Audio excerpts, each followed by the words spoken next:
ಎಲ್ಲರಿಗೂ ನಮಸ್ಕಾರ.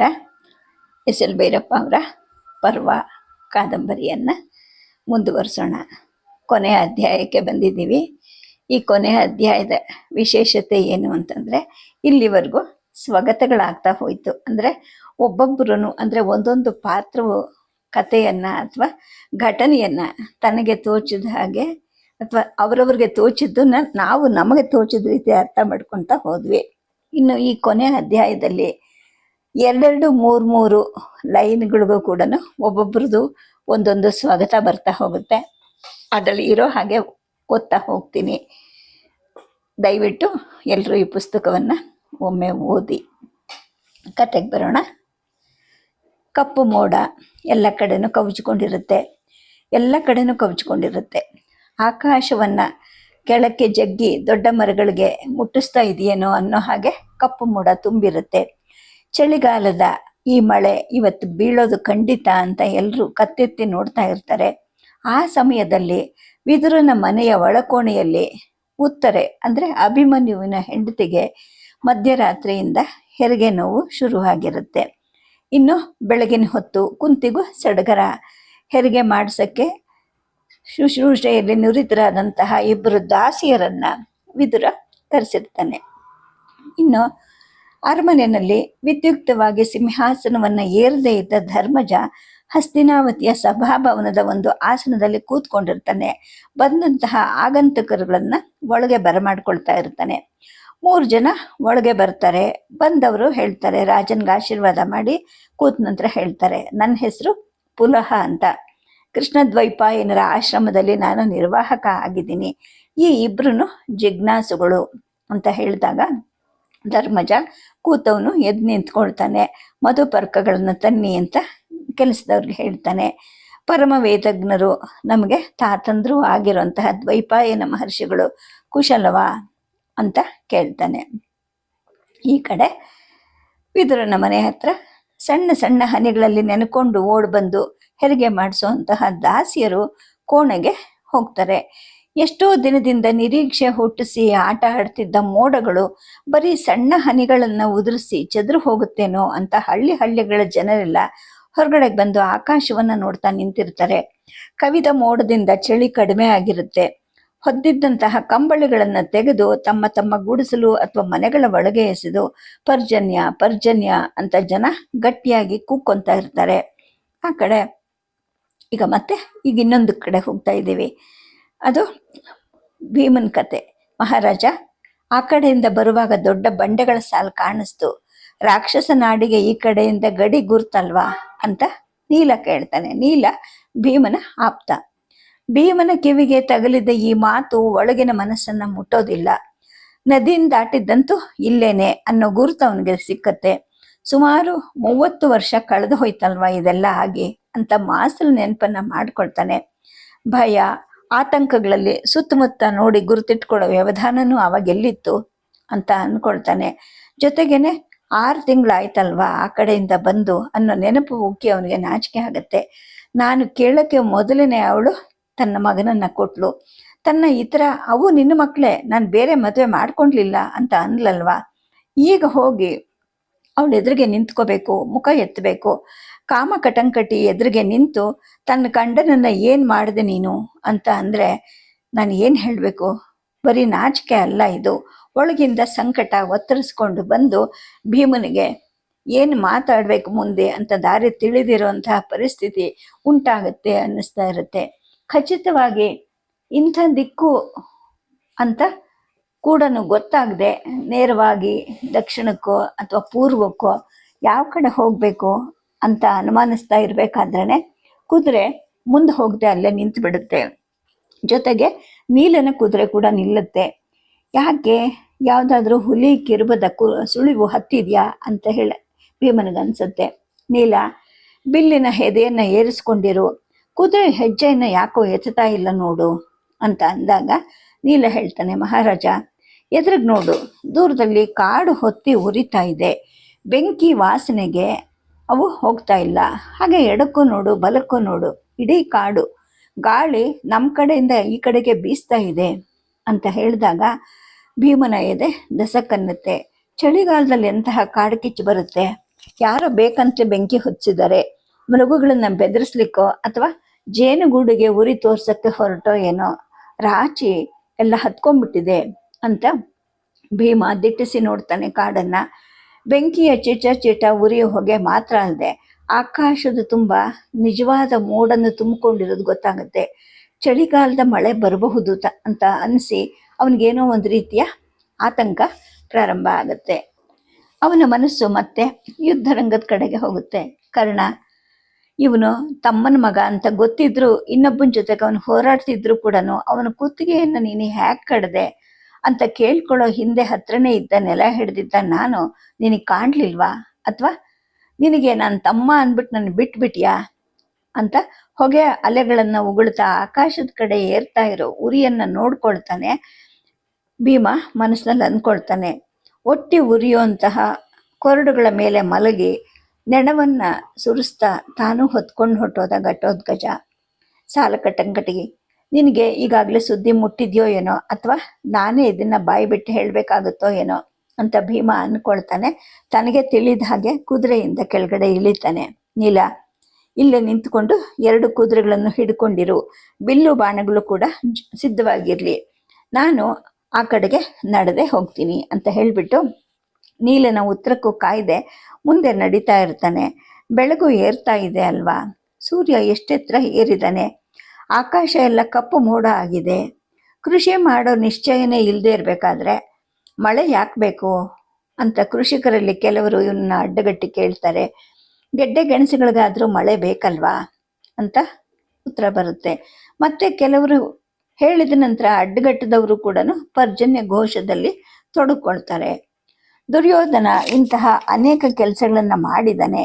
ನನ್ನ ಆಡಳಿತದಲ್ಲಿ ಋಷ್ಯಾಶ್ರಮಗಳಿಗೆ ಆದ್ಯ ಗೌರವ ಸಲ್ಲುತ್ತೆ. ಇನ್ನು ಮುಂದೆ ನೀವು ಆಶ್ರಮಕ್ಕೆ ಅಂತ ವ್ಯವಸಾಯ ಮಾಡಿಸೋದು ಬೇಡ, ಪಶುಪಾಲನೆಯ ಹೊರೆಯನ್ನು ಹೊರೆಯೋದು ಬೇಡ, ಗುರುಗಳಿಗೆ, ಅಧ್ಯಾಪಕರಿಗೆ, ಶಿಷ್ಯ ಸಮಸ್ತರಿಗೂ ಬೇಕಾಗುವಷ್ಟು ಧಾನ್ಯ, ಬಟ್ಟೆ, ಬರೆ ಮೊದಲಾದ ವಸ್ತುಗಳನ್ನ ರಾಜಭಂಡಾರದಿಂದ ಸರಬರಾಜು ಮಾಡಿಸ್ತೀನಿ ಅಂತ ಈ ಕಡೆ ಅರಮನೆಯಲ್ಲಿ ಧರ್ಮಜ ಪುಲಹನಿಗೆ ಹೇಳ್ತಾ ಇರ್ತಾನೆ.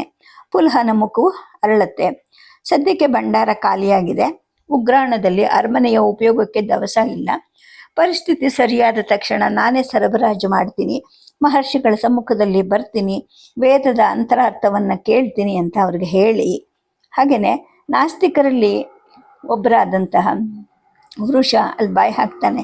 ಮಹಾರಾಜ, ನಿಮ್ಮ ಔದಾರ್ಯ ದೊಡ್ಡದು, ಆದರೆ ಆಶ್ರಮಗಳಿಗೆ ಬೇಕಾಗಿರೋದು ಭಂಡಾರದಿಂದ ಸರಬರಾಜು ಅಲ್ಲ. ಮೊದಲಿನ ಹಾಗೆ ಆಶ್ರಮಕ್ಕೆ ತನ್ನದೇ ಆದ ಕೃಷಿ ಕ್ಷೇತ್ರ, ಗೋಮಾಳಗಳು ಇರಬೇಕು. ಅಂದರೆ ರಾಜ್ಯದ ಆಡಳಿತ ಆಶ್ರಮ ಕ್ಷೇತ್ರದಿಂದ ಹೊರಗೆ ಇರಬೇಕು. ಎಂತಹ ಸಂದರ್ಭದಲ್ಲೂ ಅತಿಕ್ರಮಿಸೋದಿಲ್ಲ ಅನ್ನೋ ಆಶ್ವಾಸನೆ ನಮಗೆ ಬೇಕು ಅಂತ ಹೇಳಿದಾಗ ಧರ್ಮಜನಿಗೆ ಅದೇನೂ ಅರ್ಥ ಆಗೋದಿಲ್ಲ. ಅಂದರೆ ಅಂತ ಕೇಳ್ತಾನೆ. ಅಂದರೆ ಆಶ್ರಮಗಳು ಯಾವ ರೀತಿಯಲ್ಲೂ ರಾಜ್ಯಕ್ಕೆ ಅಧೀನವಾಗಬಾರ್ದು. ರಾಜ ತಪ್ಪು ಮಾಡಿದಾಗ ಸ್ವತಂತ್ರವಾಗಿ ನಿಂತು ಬುದ್ಧಿ ಹೇಳುವಂತಹ ಪರಿಸ್ಥಿತಿ ಇರಬೇಕು. ಆಶ್ರಮಗಳಿಗೆ ಎಲ್ಲೂ ಯಾವ ರಾಜ್ಯದ ಭಾಗವೂ ಆಗಿಲ್ಲದಂತಹ ಸ್ವತಂತ್ರ ಅಸ್ತಿತ್ವ ಇರಬೇಕು ಅಂತ ಹೇಳ್ತಾನೆ. ಈ ಕಡೆ ಊರಿನ ಒಳಗಡೆ, ಊರಿನ ಬೀದಿಗಳಲ್ಲಿ ತುಂಬಿ ನಾರುವ ಕೊಳೆಯೆಲ್ಲ ಕೊಚ್ಚಿ ಶುದ್ಧ ಆಗಬಹುದು ಮಳೆಯಿಂದ ಅಂತ ಪಟ್ಟಣಗಳವರು ಮತ್ತು ಹಳ್ಳಿಗರವರು ಆಕಾಶವನ್ನು ನೋಡ್ತಾ ಇರಬೇಕಾದ್ರೆ ಸಣ್ಣ ಸಣ್ಣ ಹನಿಗಳು ಬೀಳಕ್ಕೆ ಶುರುವಾಗತ್ತೆ. ಸಣ್ಣ ಹನಿಗಳು ದಪ್ಪವಾಗತ್ತೆ. ಎಷ್ಟು ಅಬ್ಬರಿಸ್ಕೊಂಡು ಹೋಯ್ತಾ ಇದೆಯಲ್ಲ, ಚಳಿಗಾಲದ ಮಳೆನೇ ಆದರೂ ಕೂಡ ಅಂತ ಜನ ಅಂದ್ಕೊಳ್ಳೋ ಅಷ್ಟರಲ್ಲಿ ಆಲಿಕಲ್ಲು ಪಟಪಟ ಕವಣೆ ಕಲ್ಲಿನ ಹಾಗೆ ಬೀಳಕ್ಕೆ ಶುರು ಆಗುತ್ತೆ. ಕಾಡು ಕಿಚ್ಚು ಪೂರ್ತಿ ಆರು ಹೋಗುತ್ತೆ ಅಂತ ಆ ಕಡೆ ಭೀಮ ಅಂದ್ಕೊಳ್ತಾನೆ. ಪರ್ಜನ್ಯ, ಒಳ್ಳೆ ಸಮಯಕ್ಕೆ ಬಂದೆ ನೀನು, ಇಲ್ಲದೆ ಇದ್ರೆ ಇಂತಹ ದಟ್ಟ ಹಸಿರು ಚಪ್ಪರದವನ ಎಲ್ಲ ಸುಟ್ಟು ಹೋಗ್ತಿತ್ತು. ಜೋರಿನಿಂದ ಸುರಿಯೋ ಮಳೆ ವಿರುದ್ಧ ಹೆಣಗ್ತಾ ಇದೆ ಉರಿ ಅಂತ ಒಂದು ಮರದ ಕೆಳಗಡೆ ನಿಂತು ನೋಡೋ ಭೀಮನ ಮನಸ್ಸಿನ ಆತಂಕ ತನಗೆ ತಾನೇ ಶಮನ ಆಗತ್ತೆ. ಪಾಪ ಹೆಚ್ಚಾಗಿತ್ತು, ಹಾಗಾಗಿ ಸಕಾಲದಲ್ಲಿ ಮಳೆ ಬಂದಿರಲಿಲ್ಲ. ಈ ದಿನವಾದ್ರೂ ಬರ್ತಾ ಇದೆ, ಇದು ಕೂಡ ಪಿತೃಗಳ ಪುಣ್ಯ ವಿಶೇಷದಿಂದ ಅಂತ ಹಣ್ಣು ಮುದುಕರುಗಳು ಬೊಚ್ಚಬಾಯಿ ಬಿಡ್ತಾ ಇರ್ತಾರೆ. ಬೆಳಗಾಗ್ಲಿಕ್ಕೆ ಮೊದಲೇನೆ ಬಿದಿರಿನ ಗುಡಿಸಲಿನಿಂದ ಹೊರಗಡೆ ಓಡ್ ಬಂದು ಕೂತ್ಕೊಂಡು ಎಷ್ಟು ತಡ್ಕೊಂಡ್ರು ಕೂಡ ಒತ್ತಿ ಓಕರಿಕೆ ಬರ್ತಾ ಇರುತ್ತೆ. ಅದು ಕಾಡಿನಲ್ಲಿ ಅದು ಹಿರಣ್ಯವತಿಗೆ. ಹಿರಣ್ಯವತಿ ಅಂದರೆ ಮದ್ರದ ಶಲ್ಯರಾಜನ ಮೊಮ್ಮಗಳು. ಇದು ಅವಳು ಇದ್ದಂತಹ ಕಾಡಲ್ಲಿ ನಡೀತಾ ಇರೋ ಸಂಗತಿ. ಅವಳ ಹಿಂದೆನೆ ಬಂದ ಅವಳ ಗಂಡ ಅವಳ ಬೆನ್ನನ್ನು ನೀವರಿಸಿ ನಗ್ತಾ ಇರ್ತಾನೆ. ಇದನ್ನು ನೋಡಿ ಅವಳಿಗೂ ನಗುನು ಬರ್ತಾ ಇರುತ್ತೆ, ಸಿಟ್ಟು ಬರ್ತಿರುತ್ತೆ. ಅದನ್ನು ತೋರ್ಸೋಕ್ಕೆ ಮೊದಲೇ ಮತ್ತೊಮ್ಮೆ ನೂಕಿಕೊಂಡು ಏರುವಂತಹ ವಾಂತಿ ಬರುತ್ತೆ. ಇದೆಂಥ ವಾಂತಿಯಪ್ಪ ಅಂತ ಹೇಳ್ಬಿಟ್ಟು ಅವಳ ವಾಂತಿ ಸದ್ದು ಕೇಳಿದ್ದ ಬಿದಿರು ಗುಡಿಸ್ರಿನ ಹೆಂಗಸರೆಲ್ಲ ಎದ್ದು ಓಡ್ ಬಂದು ಅವಳು ಸುತ್ತುವರೆದು ಕುಣಿಯಕ್ಕೆ ಶುರು ಮಾಡ್ತಾರೆ. ಈ ಕಡೆ ವಿದುರನ ಮನೆ ಹತ್ರ ಅರ್ಧ ದಿನವೋ 1 ದಿನವೋ ಅಥವಾ 2 ದಿನವೋ ಹಾಕಿ ಹಿಸುಕದ ಮೇಲಲ್ವಾ ಹೆರಿಗೆ ಅಂತ ದಾಸಿಯರು ಕುಂತಿಗೆ ಹೇಳ್ತಾ ಇರ್ತಾರೆ. ಬೆಚ್ಚಗಾಗೋಕ್ಕೆ ಒಣಗಿದ ಕಟ್ಟಿಗೆಗಳನ್ನು ಉರಿಸ್ತಾ ಇರ್ತಾರೆ. ಹುಲ್ಲು ಹಾಸಿಗೆ ಮೇಲೆ ಕಂಬಳಿ ಹಾಸಿರ್ತಾರೆ. ಗಿಡ ಮರ ಕಾಡುಗಳ ಮೇಲೆ ಬೀಳ್ತಾ ಇದ್ದ ಹನಿಗಳು ದೊಡ್ಡ ಮಳೆಯ ಸುರು ಸದ್ದು ಮಾಡ್ತಿರುತ್ತವೆ. ನೆಲದಿಂದ ಕಮ್ಮಗೆ ವಾಸನೆ ಬರ್ತಾ ಇರುತ್ತೆ.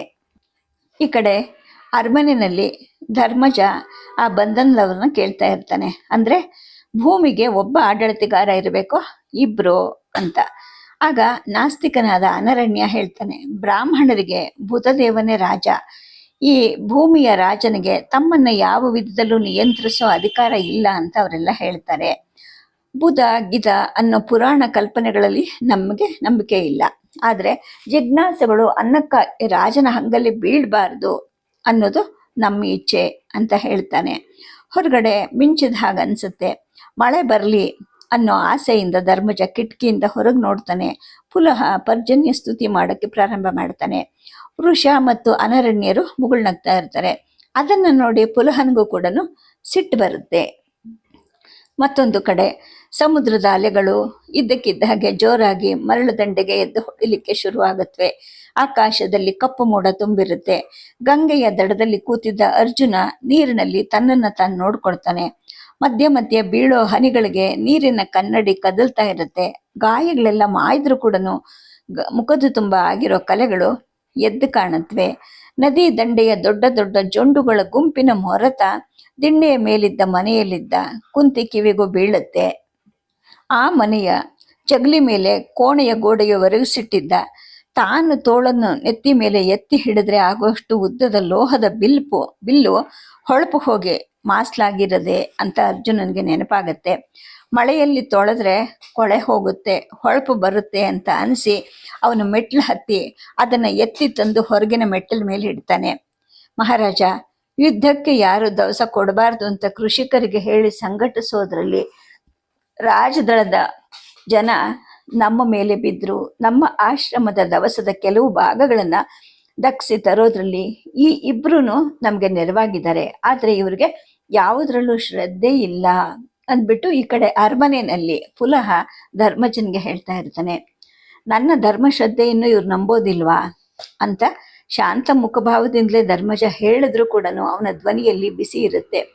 ಸಿಟ್ಟಾಗ್ತಾ ಇದೆಯಲ್ಲ, ಶ್ರದ್ಧೆ ಇಲ್ಲ ಅನ್ನಿಸ್ಕೊಳ್ಳೋದು ಅಷ್ಟೊಂದು ಅವಮಾನವೇ ಮಹಾರಾಜ ಅಂತ ವೃಷ ನೇರವಾಗಿ ಕೇಳ್ತಾನೆ.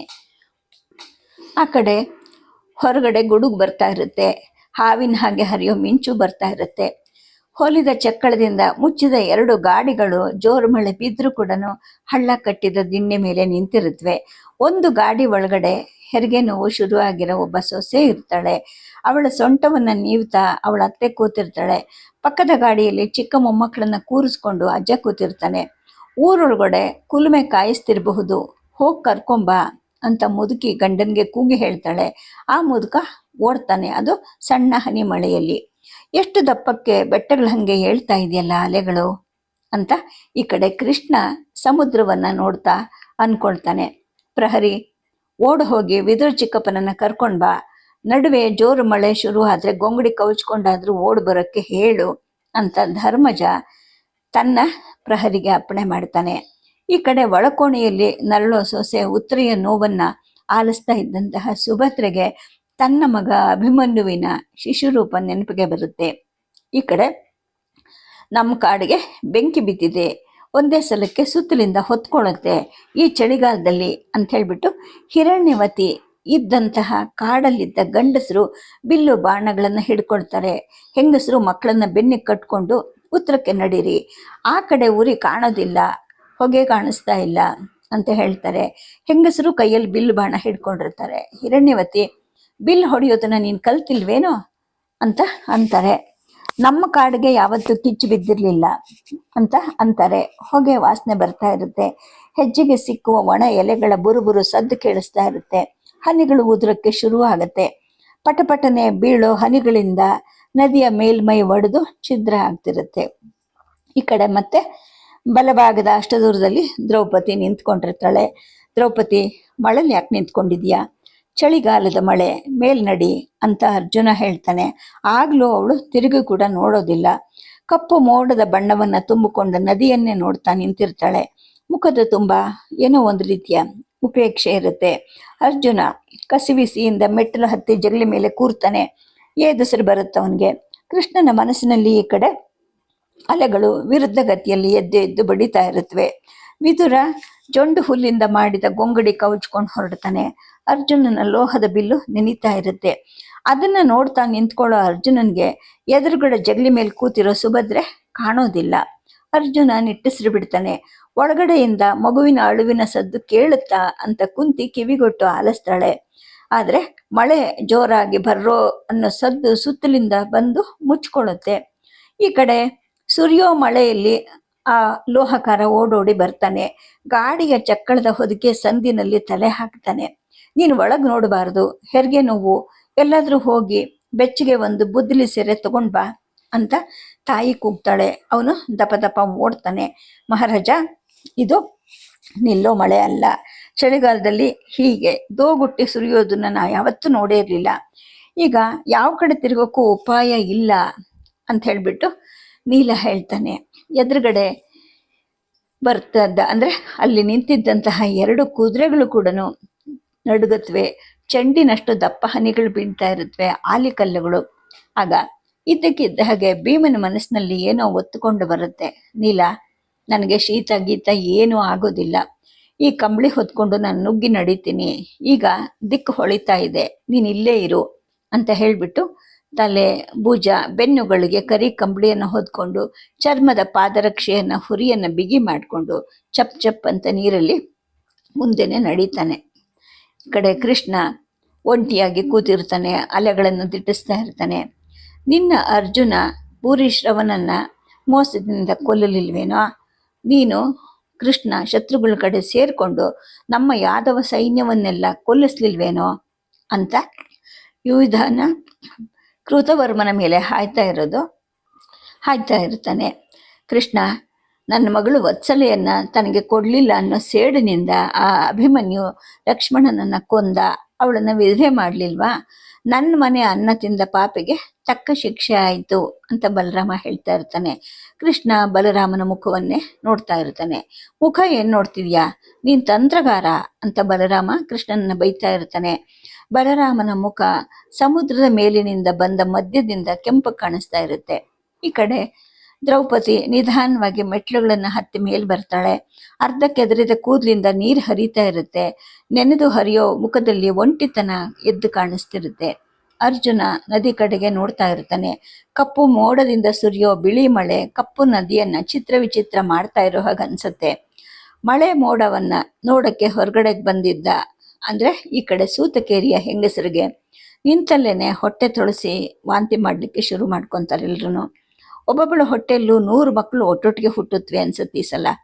ನೀವು ವಾಂತಿ ಮಾಡ್ಕೊಳ್ಳೋ ಜೋರಿನಿಂದಲೇ ಅದೆಲ್ಲ ಹೇಳಬಹುದು ಅಂತ ಒಬ್ಬ ಮುದುಕಿ ಕೂಗಿ ಹೇಳ್ತಾ ಇರ್ತಾಳೆ. ಅಂದ್ರೆ ಇದೇ ಸೂತ ಹೆಣ್ಣು ಮಕ್ಕಳು ಯುದ್ಧರಂಗಕ್ಕೆ ಹೋಗಿರ್ತಾರೆ. ಅಲ್ಲಿ ಎಲ್ಲರೂ ಬಸರಾಗಿರ್ತಾರೆ. ದ್ರೌಪದಿ ತಲೆಗೂದಲಿಂದ ನೀರು ಹರಿಸ್ಕೊಂಡು ಮಳೆಯಲ್ಲೇ ನಿಂತಿರ್ತಾಳೆ. ಈ ಕಡೆ ಕಾಡಿನಲ್ಲಿ ಭೀಮ ಮತ್ತು ನೀಲ. ಹೌದು, ಇದೇ ಬಂಡೆ ಹಿಡಂಬನನ್ನು ಕೊಂದಿದ್ದು, ಸಾಲಕಟಂಕಟಿ ನನ್ನನ್ನು ಮೊಟ್ಟ ಮೊದಲು ನೋಡಿದ್ದು ಅಂತ ಭೀಮನಿಗೆ ಆ ಬಂಡೆ ಗುರುತು ಸಿಕ್ಕತ್ತೆ. ಇಲ್ಲೂ ಕೂಡ ಸುತ್ತಮುತ್ತಲ ಮರಗಿಡಗಳೆಲ್ಲ ಸುಟ್ಟು ಕರಕುಗಟ್ಟಿದ ಕಾಂಡಗಳು ಮಾತ್ರ ನಿಂತಿರುತ್ತವೆ. ಮಳೆಯಲ್ಲಿ ನೆನಿತಾ ನೀರೆಳ್ಕೊಳ್ಳೋ ಬೇರಿನ ಶಕ್ತಿನೇ ಇಲ್ಲದೆ ಭೀಮ ಇದ್ದಕ್ಕಿದ್ದ ಹಾಗೆ ತನ್ನ ಮೈ ಕೈಗಳನ್ನು ನೋಡ್ಕೊಳ್ತಾನೆ. ಯುದ್ಧದಲ್ಲಿ ಒಡೆದು ಕುಯ್ದು ರಕ್ತ ಸೋರಿ ಮಾಯ್ದು ಗಂಟು ಕಟ್ಟಿ ಕಪ್ಪು ತಿರುಗಿ ಮುಖ, ಕುತ್ತಿಗೆ, ಎದೆ, ತೋಡೆ, ಭುಜ, ತೋಳುಗಳು ಎಲ್ಲ ಇಷ್ಟು ವಿಕಾರವಾಗಿದೆಯಲ್ಲ. ಈಗ ಯಾರಾದರೂ ನೋಡಿದ್ರೆ ಹೆದರಿ ಓಡಬಹುದು ಅಂತ ಅವನಿಗನ್ಸುತ್ತೆ. ತಕ್ಷಣ ಕೈ ಚಾಚಿ ಎತ್ಕೊಂಡ್ರೆ ಮೊಮ್ಮಗನ ಕಿಟ್ಟಂತೆ ಕಿರಿಚಬಹುದು ಈ ಮುಖ ನೋಡಿ ಅನ್ನೋ ಭಾವನೆ ಜೊತೆಗೇನೆ ದುಗುಡ ಒತ್ತಿ ಬರುತ್ತೆ. ಇಲ್ಲಿಂದ ಮುಂದೆ ಪ್ರತಿಯೊಂದು ಏರಿಳುವು ಕಲ್ಲು ಬಂಡೆಗಳೆಲ್ಲ ನನಗೆ ಗೊತ್ತಿವೆ. ಸಾಲ ಕಟಂಕಟಿಯ ಕೈ ಹಿಡಿದು ಅಥವಾ ಓಡಾಡಿ ಎಲ್ಲನೂ ನನಗೆ ಪರಿಚಿತ ಆಗಿದೆ. ಈಗ ಅವಳ ತಲೆಗೂದಲು ಬೆಳ್ಳಗೆ ಆಗಿದೆ.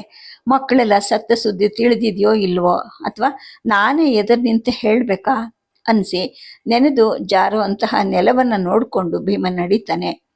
ಕಾಡಲ್ಲಿ ಸುರಿಯೋ ಮಳೆ ಸದ್ದಿರೋದಿಲ್ಲ. ಎಲ್ಲೆಲ್ಲೂ ಸುಟ್ಟು ನಿಂತು ಕರಕ ಕಾಂಟಗಳ ಮೇಲೆ ಹನಿಗಳು ಬೀಳ್ತಾ ಇರುತ್ತೆ. ನೆಲದ ಮೇಲೆ ಅವುಗಳ ಕರಿ ಬೂದಿ ಕೆದರಿದ ನೀರು ಹರಿತಾ ಇರುತ್ತೆ. ಹೆಣ ಸುಟ್ಟ ಜಾಗಕ್ಕೆ ನೀರು ಸುರಿದಾಗ ಆಗೋ ಅಂಥದ್ದು. ಈ ಕಡೆ ಒಳಗಡೆ ಹೋಗು ಅಂತ ಹೇಳೋ ಧೈರ್ಯ ಇಲ್ಲದೆ ಅರ್ಜುನ ಕಣ್ಣು ಮುಚ್ಕೊಂಡು ನಿಂತಿರ್ತಾನೆ. ಒಳಗಡೆಯಿಂದ ಉತ್ತರೆಯ ಚೀತ್ಕಾರ ಮಳೆಯ ದಪ್ಪ ಸದ್ದನ್ನು ಸೀಳ್ಕೊಂಡು ಹೊರಬರ್ತಿರುತ್ತೆ. ಮಳೆ ಬಂತು, ಮಳೆ ಬಂತು, ಬರ್ಲಿ, ಇನ್ನಷ್ಟು ಬರ್ಲಿ, ಬೆಂಕಿ ಆರ್ಲಿ.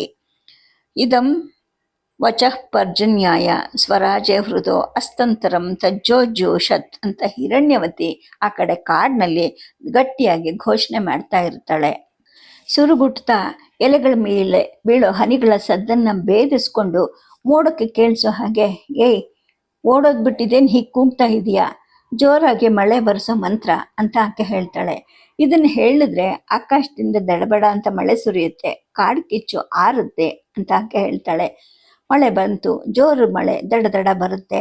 ಗಿಡ ಮರಗಳ ಮೇಲೆಲ್ಲ ಸುಯ್ಗುಡ್ತಾ ಹೊಗೆ ವಾಸನೆ ಅಡಗಿ ಮರಗಿಡಗಳ ಮೇಲಿದ್ದ ಬೆಂಕಿ ನೆಲದೊಳಗೆ ಅಡಗಿ ಧಾರೆ ಮಳೆ ಬರುತ್ತೆ. ಈ ಕಡೆ ನಿದ್ದೆಯಲ್ಲಿದ್ದ ದ್ರೌಪದಿಯ ಮಕ್ಕಳನ್ನ ಕೊಲ್ಲೋಕ್ಕೆ ಸಹಾಯಕನಾಗಿ ಅನಂತರ ಓಡ್ ಬಂದ ಹೇಳಿ ನೀನು ಅಂತ ಯುಯುಧಾನ ಕೃತವ್ರಮನ ಮೇಲೇರಿ ಹೋಗ್ತಾ ಇರ್ತಾನೆ. ಯುಯುಧಾನನ ಮೇಲೆ ಬಲರಾಮನ ಸಮರ್ಥಕರು ಬೀಳ್ತಾ ಇರ್ತಾರೆ. ಮದ್ಯಪಾತ್ರೆಗಳೇ ಅವ್ರಿಗೆ ಆಯುಧಗಳಾಗಿರುತ್ತೆ. ರುಕ್ಮಿಣಿಯ ಮಗ ಪ್ರದ್ಯುಮ್ನ ಯುಯುಧಾನನ ಉಳಿಸಕ್ಕೆ ಅಂತ ನುಗ್ಗುತ್ತಾನೆ. ಉಳಿದವರೆಲ್ಲ ಕೈಗೆ ಸಿಕ್ಕಿದ ದೊಣ್ಣೆ, ಒನಕೆ, ಹಾರೆ, ಕತ್ತಿ, ಕುಡುಗೋಲುಗಳಿಂದ ಎದ್ದು ದಡಕ್ಕೆ ಹೊಳೆಯೋ ಸಮುದ್ರದ ಆಚೆಯ ದೇಶಗಳ ಸುರಿಯ ಉಳಿದಿದ್ದ ಯಾದವ ಗಂಡಸರೆಲ್ಲರೂ ರಕ್ತ ಸುರಿಸಿ ಬೀಳೋ ಅಂತಹ ತುಂತುರು ಹನಿಗಳ ರಂಗು ರಂಗು ಅಲ್ಲೆಲ್ಲ ಹರಡುತ್ತೆ. ಈ ಕಡೆ ಪ್ರಾಣ ಹೋಗುವಂತಹ ಹೆರಿಗೆ ನೋವು ತಡಿಲಾರದೆ ಹೋ ಅಂತ ಉತ್ತರೆ ನರಳಾಡ್ತಿರ್ತಾಳೆ. ದ್ರೌಪದಿ, ನೀನಾದ್ರೂ ನೋಡ್ಬಾ, ಆ ಹುಡುಗಿ ನೋವು ತಡಿಲಾರದೆ ಒದ್ದಾಡಿ ಬೆವರ್ತಾ ಇದ್ದಾಳೆ, ಏನು ಹೆರಿಗೆ ಆಗೋ ಸೂಚನೆ ಕಾಣ್ತಾ ಇಲ್ಲ. ಪಳಗಿದ್ದ ದಾಸಿಯರು ಕೂಡ ಏನು ತಿಳಿದೆ ಕೂತಿದ್ದಾರೆ ಅಂತ ಕುಂತಿ ಓಡ್ ಬರ್ತಾಳೆ. ಅರ್ಜುನ ತಿರುಗಿ ನೋಡ್ತಾನೆ. ಮಳೆ ದೋದೋಕಾರವಾಗಿ ಸುರಿತಿರುತ್ತೆ. ಈ ಕಡೆ ಭೀಮ ಕಾಡಲ್ಲಿ ಅನ್ಕೋತಾ ಇರ್ತಾನೆ, ಈ ಮರಗಳು ಕೂಡ ಸುಟ್ಟು ನಿಂತಿವೆ ಅಲ್ವಾ. ಸಾಲ ಕಟಂಕಟಿ ನಾನು 1 ವರ್ಷ ವಾಸವಾಗಿದ್ದ ಈ ಗೂಡು 6 ತಿಂಗಳ ಹಿಂದೆ ನಾನು ಬಂದಾಗ ಇತ್ತಲ್ವಾ. ಎದುರಿನ ಮಕ್ಕಳು, ಸೊಸೆಯರ ಮರಗಳು, ಎಲ್ಲೆಲ್ಲೂ ಇಡೀ ಕಾಡು, ಬರೀ ಕಾಡು ಕಿಚ್ಚಲ್ಲ ಇದು, ಸುತ್ತಲಿನಿಂದ ಹೊತ್ಸಿದ್ದಾರೆ ಅನ್ಕೊಳ್ತಾನೆ. ಸಾಲ ಕಟಂಕಟಿ ಕೇಳಿಸ್ತಾ, ನಾನು ಭೀಮ ಬಂದಿದ್ದೀನಿ, ವಯಸ್ಸಾಗಿ ಕಿವಿ ಮಂದ ಆಯ್ತಾ ನಿನಗೆ ಅಂತ ಕೂಗ್ತಾನೆ. ಕಾಮಕಟಂಕಟಿ ಅಂತ ಸೊಸೆಯನ್ನು ಕೂಗ್ತಾನೆ. ಯಾರ್ದು ಉತ್ತರ ಬರೋದಿಲ್ಲ, ಯಾರೂ ಉಳಿದಿಲ್ಲ. ಈ ಕಾಡಲ್ಲಿ ಯಾರು ಇಲ್ವಾ ಅನ್ಸಿ ಅವನ ಎದೆ ಹೊಡ್ಕೊಳಕ್ ಶುರು ಆಗುತ್ತೆ. ಮಳೆ ಒಂದೇ ಸಮನೆ ಸುರಿತಾ ಇರುತ್ತೆ. ಎತ್ತರವಾದ ಜಾಗ ಆಗಿದ್ರಿಂದ ಅಲ್ಲೆಲ್ಲೂ ನೀರು ನಿಂತ್ಕೊತಾ ಇರೋದಿಲ್ಲ, ಸುತ್ತ ಹರಿದು ಹೋಗ್ತಾ ಇರುತ್ತೆ. ಭೀಮ ತಲೆ ಎತ್ತಿ ನೋಡ್ತಾನೆ. ಅಂತರಿಕ್ಷದ ಎತ್ತರದವರೆಗೂ ಬೆಳೆದ ಹಳೆ ಮರದ ಕೊಂಬೆಗಳೆಲ್ಲ ಕರ್ಕಾಗಿರುತ್ತೆ. ಕವೆಗಳಲ್ಲಿ ಕಟ್ಟಿದ್ದ ಬಿದಿರುಗೂಡುಗಳೆಲ್ಲ ಗುರುತು ಕಾಣದ ಹಾಗೆ ನಾಶ ಆಗಿರುತ್ತೆ. ಮತ್ತೊಮ್ಮೆ ಗಟ್ಟಿಯಾಗಿ ಸಾಲ ಕಟಂಕಟಿ ಅಂತ ಮಳೆಯ ಮೋಡದ ಆಚೆ ಆಕಾಶಕ್ಕೂ ಕೇಳೋ ಹಾಗೆ ಮುಖ ಎತ್ತಿ ಕರೀತಾನೆ. ಆಗ ಪಟಪಟದ ಹನಿಗಳು ಕಣ್ಣು, ಮೂಗು, ಬಾಯಲ್ಲಿ ಬೀಳುತ್ತೆ. ಈ ಕಡೆ ಗೊಂಗಡಿಯನ್ನ ಕವಚಿಕೊಂಡ ವಿದುರ ಎಚ್ಚರದಿಂದ ಹೆಜ್ಜೆ ಇಟ್ಕೊಂಡು ಬರ್ತಾ ಇರ್ತಾನೆ. ಹೆಜ್ಜೆ ಮುಳುಗುವಷ್ಟು ನೀರು ಬೀದಿಯಲ್ಲಿ ತುಂಬಿ ಬರ್ತಾ ಇರುತ್ತೆ. ಒಣಗಿದ್ದ ಕೊಚ್ಚೆ ಎಲ್ಲ ನೆನೆದು ನೀರು ವಾಸನೆ ಆಗಿರುತ್ತೆ. ಹಳೆ ಗೊಂಗಡಿ ಅವನು ಹೊತ್ಕೊಂಡಿರೋದು ಅದು ಕೂಡ ಸೋರ್ತಾ ಇರುತ್ತೆ. ಈ ಕಡೆ ಅರ್ಜುನ ನದಿಯನ್ನೇ ದೃಷ್ಟಿಸಿ ನೋಡ್ತಾ ಇರ್ತಾನೆ. ಕಪ್ಪಗೆ ಶುಭ್ರವಾಗಿದ್ದ ನೀರು ಇವತ್ತು ಕೆಂಪು, ಕಂದು, ಕೊಳಚೆ ಬಣ್ಣವಾಗಿರುತ್ತೆ. ಊರಿನ ಹೊಲಸು ಕೊಚ್ಚಿ ಬರ್ತಾ ಇದೆಯಾ ಅಂತ ಅವನು ದಿಟ್ಟಿಸಿ ನೋಡ್ತಾನೆ. ಕಿವಿಡಾಗೋ ಹಾಗೆ ಬರ್ರೋ ಅಂತ ಸುರಿಯೋ ಮಳೆಯಲ್ಲಿ ಊರು ಉಳಿಯುತ್ತೋ ಇಲ್ವೋ ಅಂತ ಮನೆಯ ಮೇಲ್ಚಾವಣಿಯನ್ನ ನೋಡ್ತಾನೆ. ಜೊತೆಗೆ ಇದು ಹೊಸದಾಗಿ ಕಟ್ಟಿದ ಮನೆ, ಹಾಗಾಗಿ ಏನೂ ಆಗಲ್ಲ ಅನ್ನೋ ಒಂದು ನೆನಪು ಅವನಿಗೆ ಬರುತ್ತೆ. ಆ ಕಡೆ ಕಾಡಿನಲ್ಲಿ ನೆನೆಯೋದು ಬೇಡ, ಎಲ್ಲ ಗುಡಿಸಲುಗಳಿಗೆ ವಾಪಸ್ ಹೋಗಿ ಅಂತ ಮಕ್ಕಳಿಗೆ ಬಗನಿ ಸೋಗೆಯನ್ನ ಕವಚ್ಕೊಳ್ಳಿ ಅಂತ ಕಾಡಲ್ಲಿ ಜನ ಮಾತಾಡ್ತಿರ್ತಾರೆ. ಹಿರಣ್ಯವತಿ, ಇನ್ನಷ್ಟು ಗಟ್ಟಿಯಾಗಿ ಹೇಳು, ನಿಮ್ಮ ಮಂತ್ರವನ್ನ ಮಳೆ ದೇವರಿಗೆ ಸರಿಯಾಗಿ ಕೇಳೋ ಹಾಗೆ ಹೇಳು ಅಂತ ಕಾಡಿನ ಜನ ಹಿರಣ್ಯವತಿಗೆ ಹೇಳ್ತಾ ಇರ್ತಾರೆ. ಚಳಿ ಮಳೆಯ ಓಟದಲ್ಲೂ ಕೂಡ ಆಕೆಗೆ ಬೆವರು ಬರ್ತಿರುತ್ತೆ, ಏದುಸಿರು ಬರ್ತಿರುತ್ತೆ, ವಾಂತಿನೂ ಬರ್ತಿರುತ್ತೆ. ಈ ಕಡೆ ಒಳಗಡೆ ಹಿಸುಕಿ ನುಲಿಯುವಂತಹ ನೋವು ಉತ್ತರೆಗೆ ತಡಿಲಾರದೆ ಉತ್ತರೆ ಸುಸ್ತಾಗಿ ಅಳಕ್ಕೂ ಶಕ್ತಿ ಇಲ್ಲದೆ ಕೈ ಕಾಲುಗಳನ್ನ ಚಾಚ್ತಾ ಇರ್ತಾಳೆ. ದಾಸಿ ಸೌರೋ ಎಣ್ಣೆಯನ್ನ ಒಲ್ಲೆ ಒಲ್ಲೆ ಅಂತ ಕಿರಿಚ್ತಾ ಇರ್ತಾಳೆ. ನದಿ ಪ್ರವಾಹ ಏರ್ತಾನೆ ಇರುತ್ತೆ. ಇದ್ದಕ್ಕಿದ್ದ ಹಾಗೆ ಎಷ್ಟೋ ಮೆಟ್ಲುಗಳು ತುಂಬಿ ನೀರ್ ಮೇಲೆ ಬರ್ತಾ ಇರುತ್ತೆ. ಕಸ, ಕಡ್ಡಿ, ಬಿದಿರು, ಮನುಷ್ಯರು ಹೆಣ, ಗಂಡಸಲ್ಲ ಹೆಂಗಸು. ಮತ್ತೆ ಯಾವ ವಿದ್ಯೆ ನದಿಗೆ ಬಿದ್ಲು ಅಂತ ಅರ್ಜುನ ಎದ್ದು ನಿಂತ್ಕೊಂತಾನೆ. ನುಗ್ಗಿ ನೋಡಕ್ಕೆ ಅಂತ ಹೋಗ್ತಾನೆ. ಈಜು ಬಿದ್ರೂ ಸತ್ತಿರ್ತಾಳೆ. ಸಾಯ್ದಿದ್ರು ಕೂಡ ಈಜು ಹಿಡಿದು ಬದುಕಿಸೋ ಶಕ್ತಿ ತನಗಿಲ್ಲ ಅನ್ಸಿ ಮತ್ತೆ ಅವನಿಗೆ ಆಯಾಸ ಹುಟ್ಕೊಡುತ್ತೆ. ಚಿಕ್ಕಪ್ಪ, ಈ ಗ್ರಾಮ ಮುಖ್ಯರಿಗೆಲ್ಲ ನೀನೇ ಹೇಳಿ ನಂಬಿಕೆ ಹೊಡ್ಸು. ನಾನು ಬೆಳಗ್ಗೆಯಿಂದ ಹೇಳ್ತಾ ಇದ್ದೀನಿ, ಎಂದೆಂದಿಗೂ ನಾನು ನಿಮ್ಮ ಹಳ್ಳಿಗಳನ್ನ ದೋಚಿಸೋದಿಲ್ಲ. ಈಗ ಹಳ್ಳಿಗೆ ಒಂದು ಗಾಡಿ ಹಾಗೆ ದಿನಸಿ ಕೊಡಿ. ಈ ದಿನ ಅದೃಷ್ಟಕ್ಕೆ ಮಳೆ ಆಗಿದೆ. ಎಲ್ಲರೂ ಉತ್ತು ಬಿಚ್ಚಿ ಚೆಲ್ಲಿ ಅರಮನೆಯ ಒಂದು ಭಾಗಕ್ಕಿಂತ ಹೆಚ್ಚಿನ ರಾಜಕರವನ್ನ ನಾನು ಕೇಳೋದಿಲ್ಲ ಅಂತ ಹೇಳ್ತಾ ಇದ್ದೀನಿ.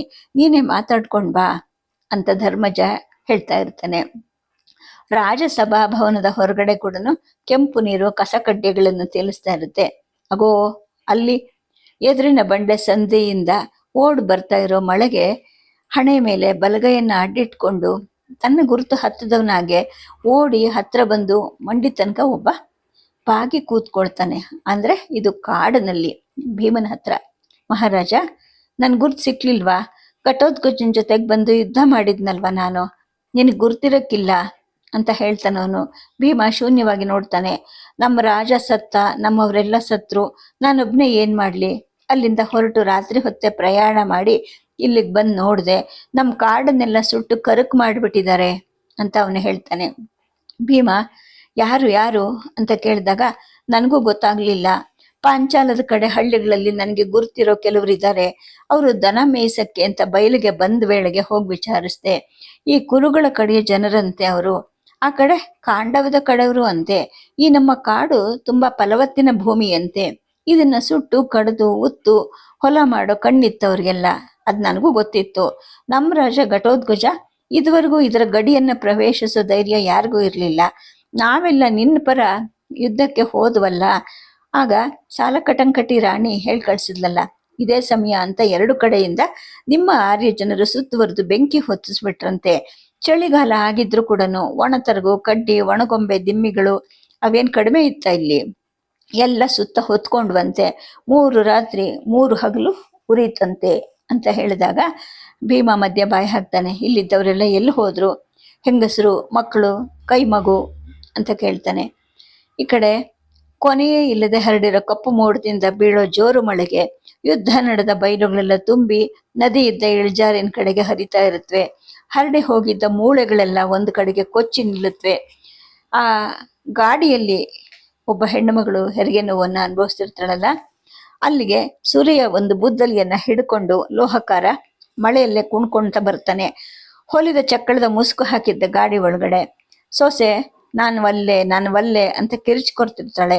ಆಗ ಮುದುಕಿ ಹೇಳ್ತಾ ಇರ್ತಾಳೆ, 3 ಮಕ್ಕಳನ್ನ ಹೆತ್ತ ಅನುಭವ ಇದೆ ನಿನಗೆ, ವಲ್ಲೆ ಅಂದ್ರೆ ಏನರ್ಥ? ಸ್ವಲ್ಪ ಮುಕ್ಕು ಬಿಡು, ಉಸಿರು ಹಿಡು, ಹೀಗೆ ಅಂತ ಹೇಳ್ತಿರ್ತಾಳೆ.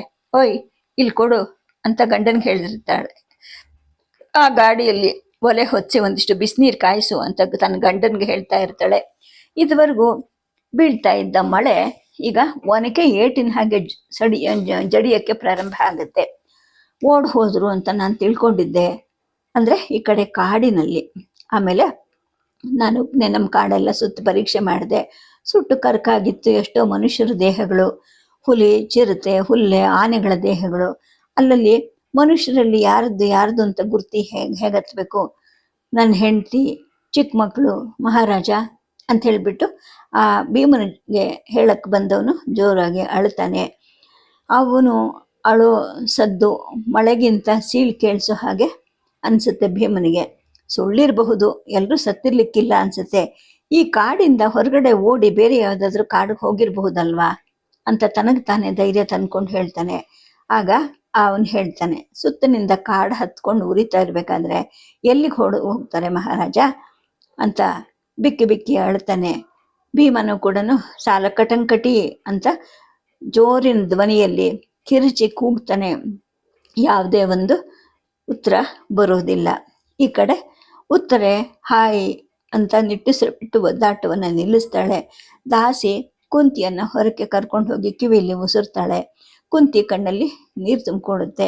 ಒತ್ತೆ ಕೂದಲಿನ ದ್ರೌಪದಿ ಎದುರಿಗೆ ಬಂದು ಆಕೆ ಸಪ್ಪಗೆ ಕೂರ್ತಾಳೆ. ಸತ್ ಮಗು ಹೊರಗೆ ಬಂತಂತೆ ಅಂತ ಹೇಳ್ತಾಳೆ. ಮಳೆಯ ಹೊಡೆತದಲ್ಲಿ ಮಗುವಿನ ಅಳುವಿನ ಸದ್ದೇನು ಕೇಳೋದಿಲ್ಲ. ಈ ಕಡೆ ಮಹಾರಾಜ, ನಮ್ಮವರು ಯಾರಾದರೂ ಹುಡುಕೊಂಡು ಬಂದರೆ ಸನ್ಸೋಣ ಅಂತ ನಾನು ಇಲ್ಲೇ ಇದ್ದೀನಿ.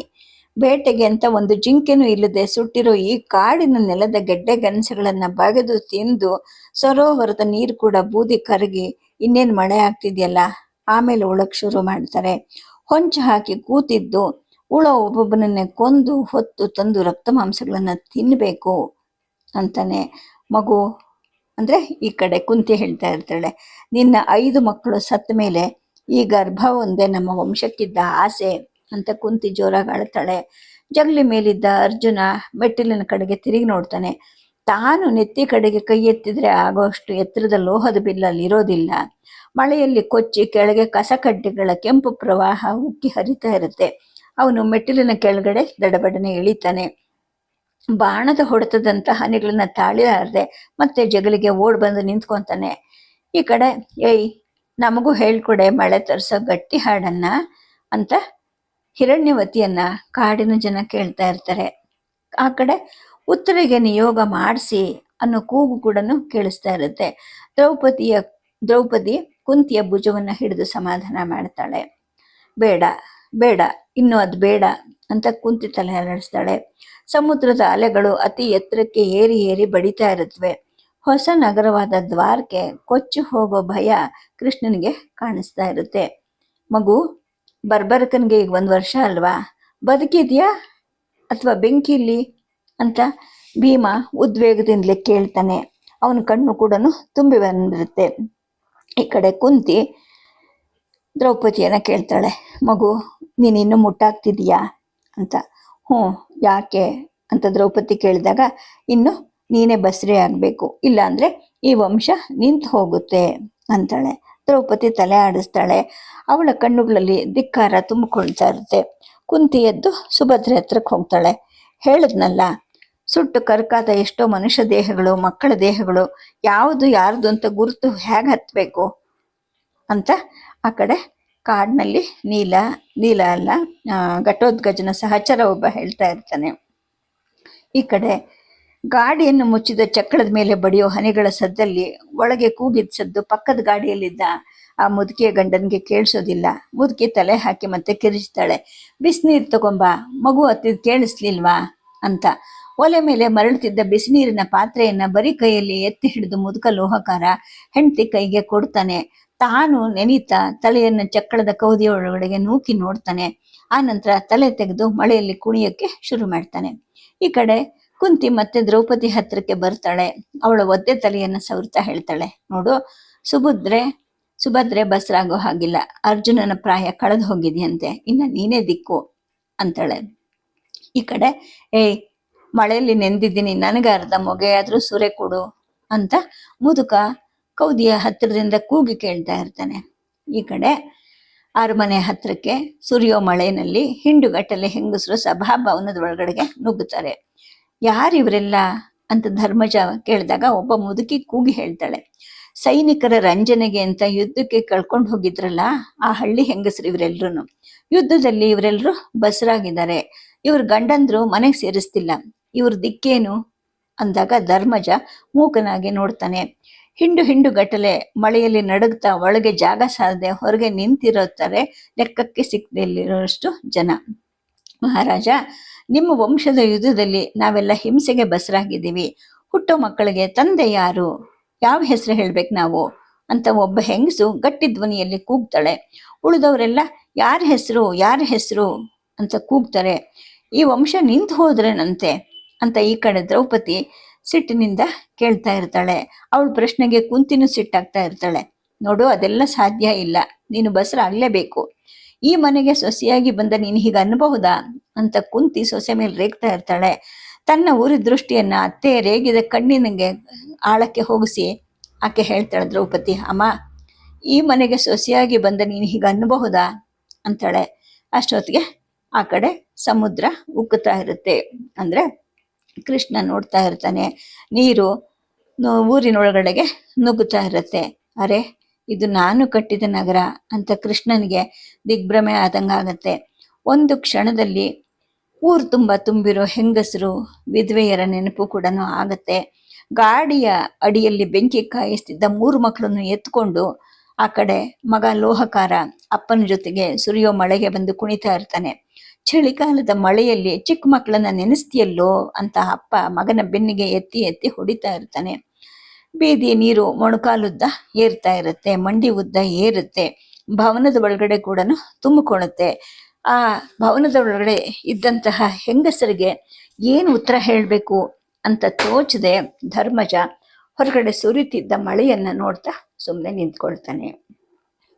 ಪ್ರಿಯ ಕೇಳಿದ್ರೆ, ಇಲ್ಲಿಗೆ ಪರ್ವ ಕಾದಂಬರಿ ಮುಕ್ತಾಯ ಆಗತ್ತೆ.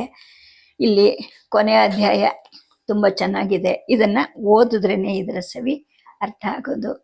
ಇಲ್ಲಿಗೆ ಕಥೆಯನ್ನು ಮುಗಿಸಿರ್ತೀನಿ. ನಾಳೆ ಮತ್ತೆ ಹೊಸ ಕಥೆಯೊಂದಿಗೆ ಬರ್ತೀನಿ. ಧನ್ಯವಾದ.